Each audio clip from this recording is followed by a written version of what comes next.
A ver, yo creo que nosotros hablamos un poco de como una cronología de una catástrofe anunciada, digamos. Porque, a ver, nosotros venimos planteando estas cuestiones, tanto la sequía como la falta de lluvia, como también, digamos, la bajante del río Paraná. Son, digamos, distintas cuestiones, además del desarrollo de un modelo productivo que está impulsado a través de un gobierno, que es el gobierno provincial, vinculado también con una cultura de la quema, principalmente muy instalada, muy arraigada culturalmente en la sociedad correntina, lo que hizo como un combo perfecto para que, bueno, se desarrolle lo que es lamentablemente la mayor catástrofe ambiental que ocurrió en nuestra provincia, como teniendo como resultado un 12% del territorio afectado, del cual de ese 12% corresponde a un 60% de humedales, y siendo más de 1.000.000 de hectáreas, digamos. Yo creo que un poco esa combinación y esa falta de política pública preventiva, una falta de política pública de adaptación al cambio climático, hicieron lamentablemente de que se den las condiciones para que, bueno, la provincia haya padecido por estas quemas bueno, que obviamente tuvieron grandes consecuencias en lo social, en lo ambiental, en lo económico, etc. Corrientes es una de las provincias más pobres del país, lo cual eso también hace que las realidades que hay en una ciudad, que no son las mismas las que hay en el interior, digamos, en los pueblos del interior, y más que nada también aquellos llamados parajes, que son los que más ligados y que tienen una relación directa con los humedales, tanto por la labor, por la forma en la que incluso algunos traen sus alimentos de los humedales, producen, viven, conviven y todo el día están en contacto con estos espacios naturales, con estos bienes naturales. En cambio, el ciudadano de la ciudad, la relación por ahí fue, bueno, cuando hubo 20 días de corrido, 30 días de corridos, cuando vos empezaste a ver el humo y empezaste a ver las cenizas en el patio de tu casa, y esa relación empezó un poco por ahí, cuando ya el problema estaba, digamos, precipitado. Incluso nos había pasado que cuando nosotros hablábamos de la bajante del río Paraná y planteábamos incluso la necesidad de la declaración de la emergencia climática y ecológica para que esto habilite recursos para poder investigar por qué estaba pasando esto, mucha gente en la ciudad planteaba la cuestión de que había más espacio en la playa, digamos, a ese punto, digamos, de diferenciar un poco la realidad que palpaba el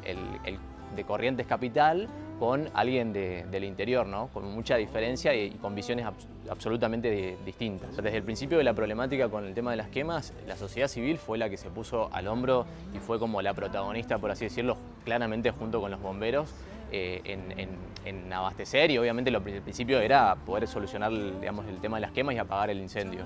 En ese sentido hubo un gran compromiso por parte de la ciudadanía, no solamente correntina, sino también incluso de otras provincias, de todo el país. Y después, en el después también, digamos, porque después en un momento fue como, bueno, se apagó el fuego, pero también había otras realidades, muchas familias pequeños productores que no tenían alimento para darle a sus animales, personas que no tenían abastecimiento de agua potable.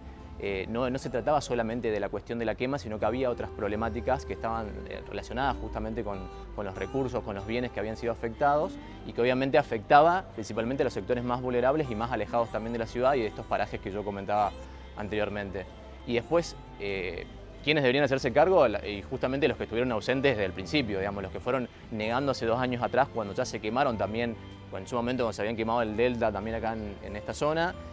También en Corrientes había habido incendios. Sin embargo, fue algo que nunca se trató, nunca se analizó, y nunca hubo, ni siquiera en ese momento ni en la actualidad, una política pública a corto, mediano y largo plazo que tenga como también una vinculación con la sociedad civil, con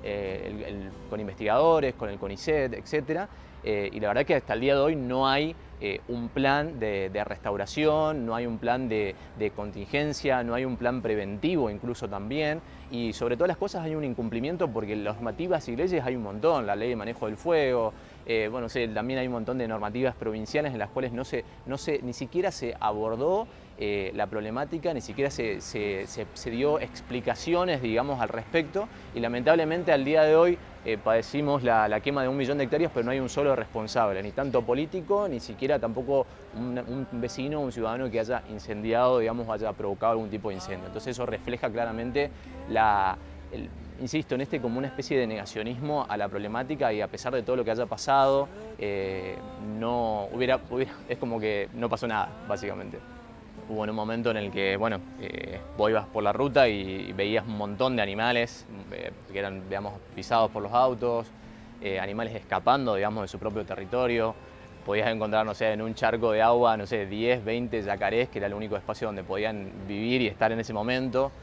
Pero la realidad es que hoy por hoy no se sabe, porque no hay índices concretos y estudios sobre las consecuencias, tanto en en la flora sí, pero en la fauna no, de cuántos animales se han muerto, digamos, con respecto a las quemas. Obviamente que ha sido muchísimo, además entendiendo también que Corrientes, con respecto al trabajo de muchas organizaciones, y también es como un espacio en el cual se ha trabajado mucho en la reintroducción de ciertas especies que ya habían desaparecido y que además, encima con esta situación de las quemas, obviamente que se vieron totalmente afectadas, pero creo que en este punto vuelve un poco en relación a lo mismo, digamos, es como al no haber, digamos, un estudio, una dedicación, un plan de contingencia, la verdad es que es muy difícil citarlo como en un número, pero sí nosotros estamos convencidos de que, y además históricamente nunca pasó esto en Corrientes, una provincia en la que tiene el mayor humedal, digamos, el segundo humedal más grande del mundo con respecto a los esteros de Liberá, con una biodiversidad inmensa y enorme, en la que uno estaba acostumbrado a hacer pequeños kilómetros dentro del interior y encontrarse con cualquier tipo de especie. Obviamente en esos momentos eso empezó a desaparecer, digamos, empezó a no ser cotidiano. Y recién ahora, en el cual estamos atravesando un proceso de inundación, es donde empieza nuevamente como a aparecer, digamos, aquellas especies que obviamente huían y que obviamente también eran chocadas o incluso también abordadas por cazadores furtivos en ese momento. En este punto me parece que, digamos, hay que hacer también un análisis muy importante de lo que ha pasado y también del compromiso y de la labor que hay que llevar adelante, no solamente de las organizaciones sociales, con investigadores, con el CONICET, con la Universidad Nacional del Nordeste y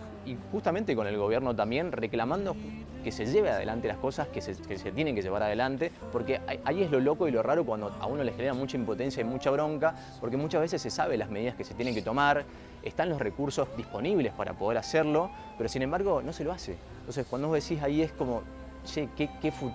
futuro podemos estar hablando cuando tenés todo para poder hacerlo, pero sin embargo no le das bola, digamos? Entonces, esa es, lamentablemente, es la decisión política en la cual, en ese sentido, yo creo que las organizaciones sociales y ambientales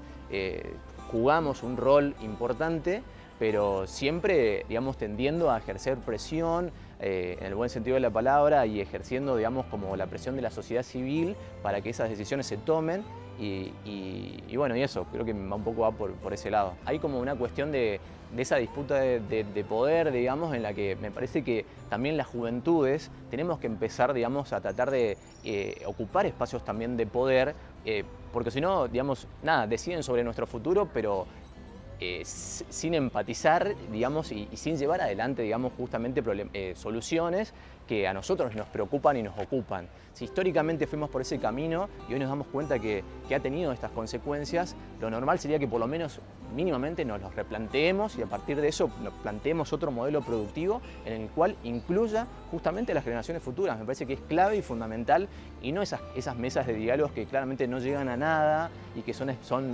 políticamente correctas, en las cuales se hacen como lindos discursos, compromisos, firmas de acta, de esto y lo otro, y después la realidad es que pasa lo que pasó en Corrientes. Entonces, me parece que obviamente es muy importante eso y es muy importante la participación, pero sobre todo las cosas es la decisión, digamos, una real política de Estado que incluya y que lleve adelante políticas públicas socioambientales.